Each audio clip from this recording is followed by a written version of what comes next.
चलिए जय हिंद स्टूडेंट। ये वाला जो टॉपिक है ये बहुत इंपॉर्टेंट टॉपिक है। सारे बच्चे वीडियो को पूरा देखना। इस टॉपिक में मैं आपको बहुत चीज क्लियर करने वाला हूं। ग्राम सभा का गठन जो जो इंपॉर्टेंट बुक से हम ले सकते थे हमने लिया है। सारे बच्चे स्क्रीन को देखते रहे, मैं 2 मिनट में आ रहा हूं, ठीक है।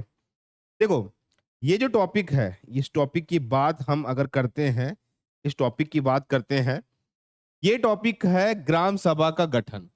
मतलब आप पंचायती राज व्यवस्था में अगर ग्राम सभा का गठन नहीं पढ़ रहे हैं, छत्तीसगढ़ पंचायती अधिनियम 1993 के तहत, तो फिर आप एग्जाम में सही क्वेश्चन अटेम्प्ट नहीं कर पाएंगे, क्योंकि आपको अधिनियम के बुक से ही ग्राम सभा का गठन पढ़ना और याद करना है, ठीक है। तो मैं इस सेशन को अभी लेके चलता हूं और एकदम क्लियर करता हूं ग्राम सभा गठन क्या होता है, अध्यक्ष, उपाध्यक्ष, सरपंच, उप सरपंच, कौन किसको क्या कर सकता है। जो मन में क्वेश्चंस होते हैं सारे क्वेश्चन मैं आपको यहाँ पे क्लियर कर दूंगा, ठीक है। ठीक है, हम बहुत साल से बच्चों को पढ़ा रहे हैं, बहुत साल से कोचिंग दे रहे हैं, हमको एक्सपीरियंस है कि किस टाइप के सवाल वो बना सकता है स्टूडेंट, ठीक है। एक और हमारे टेलीग्राम को ज्वाइन करके रखेंगे। बार बार बोलने का तात्पर्य ये होता है ताकि आप वहां पे ज्वाइन हो जाए करके, ठीक है। और एक सबसे अच्छी बात, मिल गई है बुक, कूट वाली बुक मिल गई है। जिन बच्चों को भी ये वाली बुक चाहिए जिसमें कथन वाले सवाल, कर्म वाले सवाल, 1000 क्वेश्चन का पूरा एग्जाम का निचोड़ में दे रहा हूं, तो आपके एग्जाम में काम आएगा, ठीक है। चलो अब हम चालू करते हैं ग्राम सभा का क्या गठन। देखिए, ग्राम सभा पंचायती राज व्यवस्था का सबसे निचला स्तर होता है। अगर ग्राम सभा के संबंध में अधिसूचना मतलब नोटिफिकेशन को समझेंगे, राज्यपाल लोक अधिसूचना द्वारा किसी भी ग्राम या ग्रामों में के समूह को इस अधिनियम का प्रयोग करके ग्राम सभा के रूप में निर्दिष्टित कर सकता है या उसे बना सकता है, ठीक है। तो ग्राम सभा, एक चीज याद रखना, एक गांव भी हो सकता है ग्राम सभा में, एक गांव भी हो सकता है, और बहुत सारे गांव भी हो सकते हैं, बहुत सारे गांव भी हो सकते हैं। इस बात को सारे विद्यार्थी याद रखना। अब ये तो हो गया, राज्यपाल इसका नोटिफिकेशन जारी करता है ग्राम सभा का, ये पता होना चाहिए। अब इस पे क्वेश्चन होता है कि ग्राम की मतदाता सूची क्या है। देखो, धारा 3 के अधिनियम तहत ये निर्दिष्टित करके प्रत्येक ग्राम के लिए एक मतदाता सूची होगा, जो इस अधिनियम उसके अधीन बनाए गए नियम के उपबंध के अनुसार तैयार किया जाएगा। मतदाता सूची मतलब एक प्रकार से वोटर लिस्ट समझ लीजिए। आपका नाम भी आता होगा वोटर लिस्ट में, है ना, ठीक है। तो याद रखना, इसमें सबसे इंपॉर्टेंट क्या है कि ग्राम सभा गांव के लिए होता है, और वहां पे क्या है कि मतदाता सूची में जिनका नाम है, जैसे आपका वोटर लिस्ट में नाम है, तो आप किस ग्राम सभा से, उससे उसको क्लियरिटी मिलती है, ठीक है। अब ये चीज तो क्लियर हो गया। अब समझेंगे ग्राम के मतदाताओं का रजिस्ट्रीकरण। मतदाता मतलब आप किस गांव से है।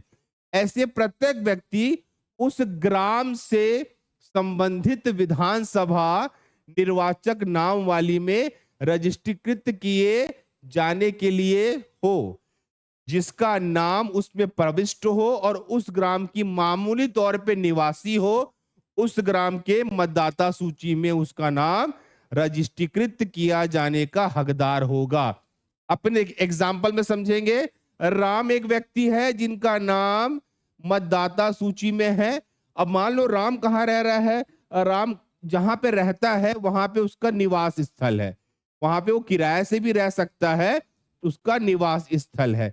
इस बात को याद रखना, इस चीज को याद रखना कि ग्राम सभा का जो रजिस्ट्रीकरण होता है मतदाताओं लोगों का, उनके लिए 2 मेन क्वालिटी होना चाहिए कि आप का नाम वोटर लिस्ट में होना चाहिए, मतदाता सूची में होना चाहिए, साथ में आप उस एरिया में आपका निवास स्थान होना चाहिए। कई बार सवाल यहां से पूछे गए हैं, ठीक है। अब यहां पे एक क्वेश्चन बनता है, इसलिए लगा दिया गया परंतु। यदि कोई व्यक्ति एक से अधिक ग्राम की मतदाता सूची में रजिस्ट्रीकृत किए जाने का हकदार नहीं होगा। ऐसा नहीं है कि राम का नाम, आपको बता रहा हूं, राम का नाम समझ लीजिए संगम चौक में है और राम का नाम चांदनी चौक में है।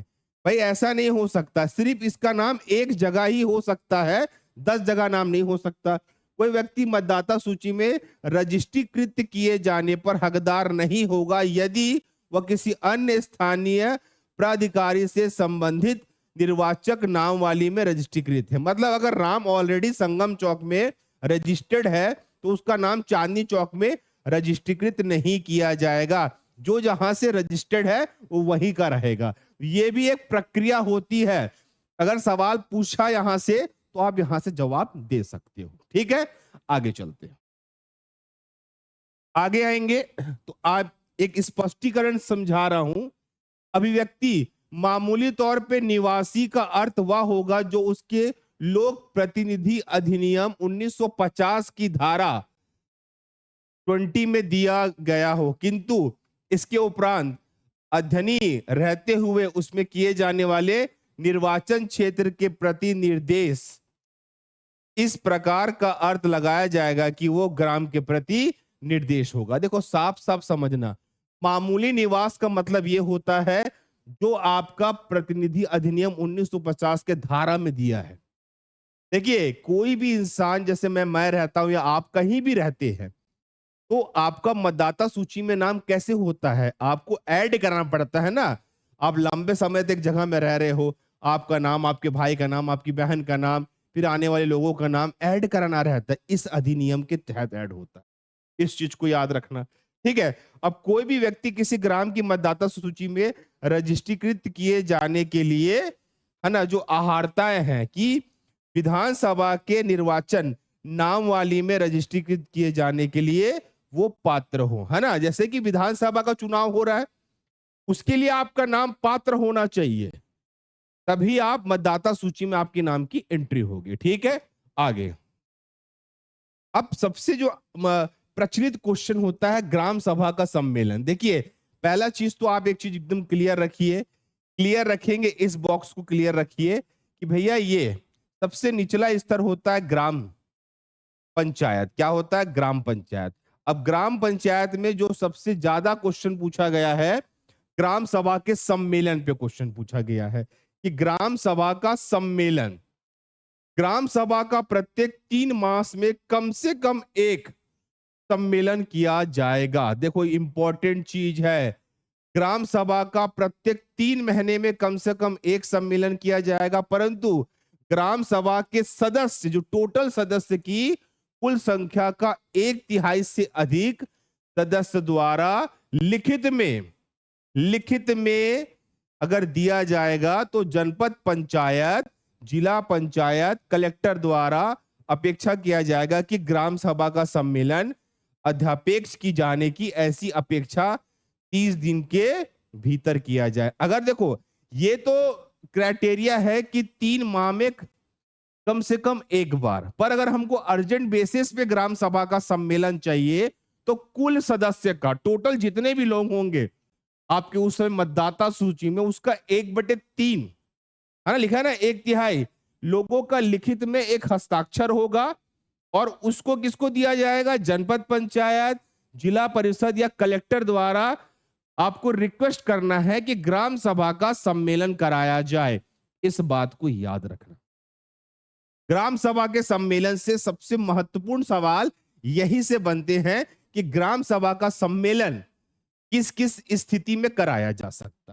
ठीक है, आगे आते हैं तो आप देखेंगे ग्राम पंचायत के प्रत्येक ग्राम में ग्राम सभा का सम्मेलन आयोजित किया जाता है। बिल्कुल सही है। देखिए हमेशा याद रखिए, मान लो एक गांव है दादर, एक गांव दादर है, एक गांव आपका भिलाई है, मान लो भिलाई है, एक गांव रायपुर है, तो यहाँ पे सम्मेलन आयोजित किया जाता है। इस बात को याद रखना।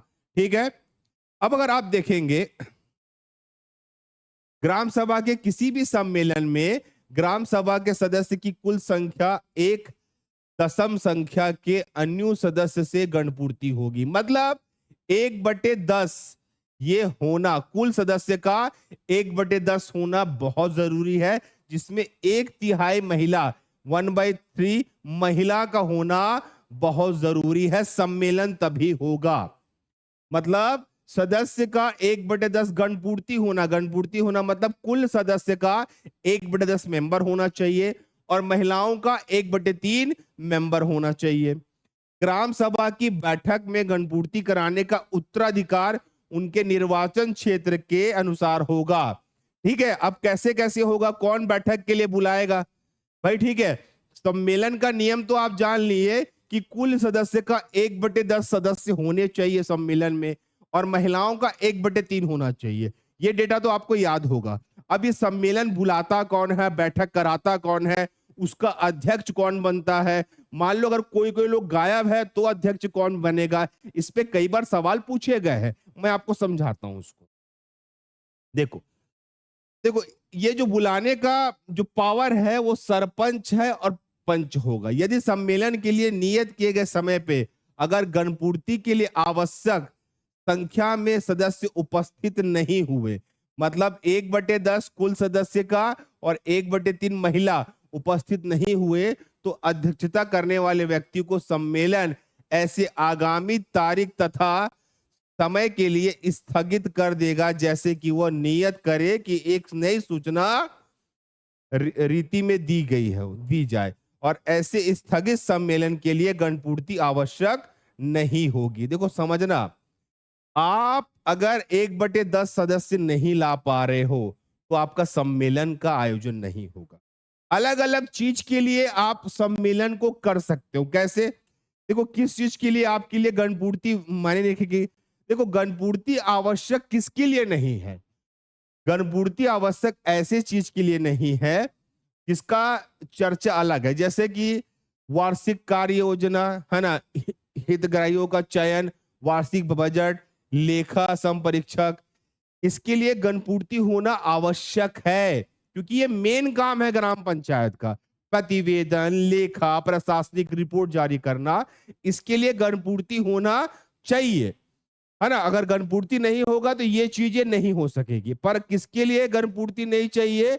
अन्य चीजों के लिए। यहाँ पे देखिए, परंतु ऐसे सम्मेलन किसी भी नए विषय पर चर्चा नहीं किया जाएगा, इस बात को याद रखना।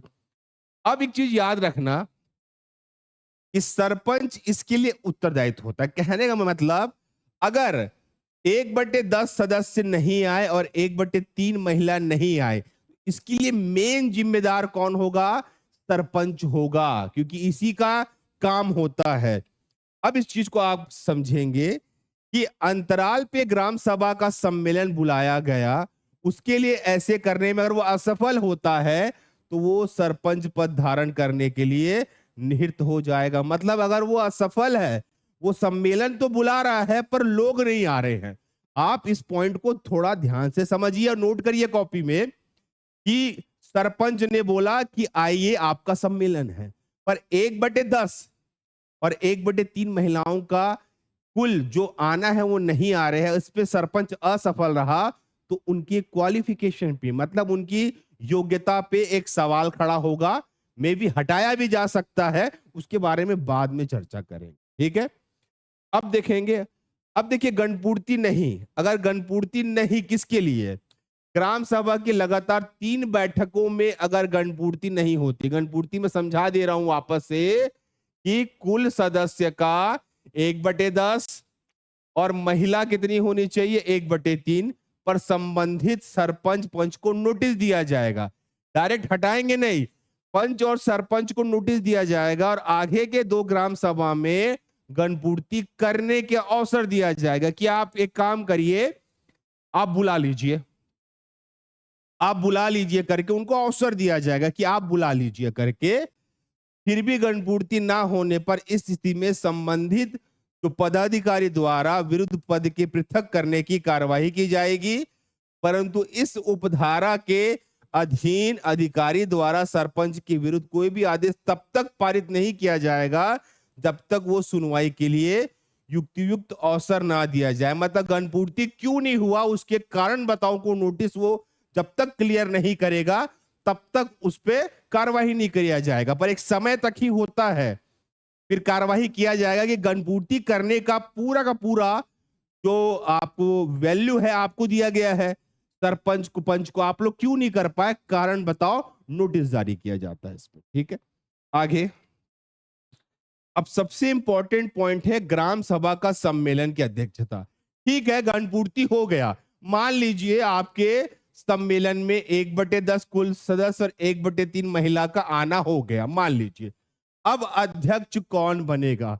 ग्राम सभा के सम्मेलन की अध्यक्षता या तो पहले सरपंच करेगा, याद रखना, उसकी अनुपस्थिति में उप सरपंच करेगा, और उस दशा में जबकि सरपंच और उप सरपंच दोनों गायब है, तो ग्राम सभा का सम्मेलन की अध्यक्षता ग्राम सभा के ऐसे सदस्य द्वारा की जाएगी जो सम्मेलन में उपस्थित रहेंगे और बहुमत द्वारा उसे चुना जाएगा। क्लियर है? बहुमत द्वारा उसे चुना जाएगा। तो ये बहुत इंपॉर्टेंट सवाल यहां से बनता है बच्चों की, कौन करेगा? तो इस चीज को क्लियर करने के लिए समझा रहा हूं, कौन करेगा करके। ठीक है, आगे आ जाते हैं। अब मैं आपको एक ड्राइंग में समझा रहा हूं। देखो, सरपंच अब्सेंट हो गया, उप सरपंच अब्सेंट हो गया, तो ऐसे स्थिति में ऐसे सदस्य जो वहां उपस्थित है और इसको वहीं के लोग बहुमत से क्या किए हैं? पास किए हैं। अच्छा, कैसे समझ लो कि राम भी उसी में उपस्थित है और सभी ने वोट दिया है कि राम को बनाइए अध्यक्ष, तो राम आपका क्या बन जाएगा? अध्यक्ष बन जाएगा। इस चीज को याद रखना, इस पॉइंट को याद रखना कि अध्यक्षता वाले सवाल जब भी आएंगे तो यहां से क्वेश्चन बनेंगे, यहां से सवाल बनेंगे। इस पॉइंट को आप अच्छे से सारे विद्यार्थी याद रखेंगे, दिमाग में बैठा के चलेंगे, ऐसा नहीं कि आप इसको भूल जाए। ठीक है, तो ये सारे टर्म्स, गण पूर्ति कोरम हो गया कि कितने सदस्य होने चाहिए, सम्मेलन में भाग कौन लेगा, कौन बुलाता है सम्मेलन, ये सारे टर्म्स पे सवाल आते हैं ग्राम सभा से। कूट वाले सवाल आते हैं, कथन वाले सवाल आते हैं, पर ये आपको पढ़ना पड़ेगा। अब कुछ पॉइंट मैं आपको हाईलाइट करा रहा हूं, उसको समझेंगे आप।